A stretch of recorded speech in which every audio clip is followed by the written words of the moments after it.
যখন বেশি দুঃখ হবে অন্তর বেশি ব্যথিত হবে, অন্তরে প্রচুর পরিমাণ কষ্ট হবে, কোনো প্রকার চিন্তা করা ছাড়া, কারোর সাথে আলাপ আলোচনা করা ছাড়া যাই নামাজটা বিছান, রবের দরবারে সিজদায় চলে যান। সুবহানাল্লাহ। চোখটা বন্ধ করেন, চোখের পানি ছাড়তে থাকেন, মন হালকা হতে থাকবে, সিজদায় রবকে বলতে থাকেন, যা বলার বলতে থাকেন, যেভাবে বলার বলতে থাকেন। মনে রাখবেন, আপনার সেই মনের বেতার ভাষা হতে পারে আপনার রক্ত বুঝবে না, আপনার ভালোবাসার মানুষ বুঝবে না, আপনার প্রিয় মানুষ বুঝবে না, কিন্তু আপনি যেভাবেই বলেন না কেন, আপনার প্রত্যেকটা শব্দ আপনার রব্বুল আলামিন বুঝবে। সুবহানাল্লাহ।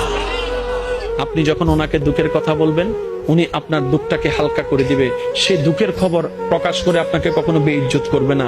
আর আপনি যখন সুখের খবর পেয়ে রবের দরবারে সিজদায় চলে যাবেন, তখন আল্লাহ তাআলা খুশি হয়ে আপনার সুখটাকে আরো বাড়ায় দিবে। লা ইন শাকারতুম লা আযীদান্নাকুম আয়াতের উপর আমল হয়ে যাবে। আপনি শুকরিয়া করতে থাকবেন, সুখটাকে বাড়তে থাকবেন, সুখের কথা বলতে থাকবেন, রব্বুল আলামিন দেখে দেখে আপনার সুখও বাড়ায় দিবে, শান্তিও বাড়ায় দিবে।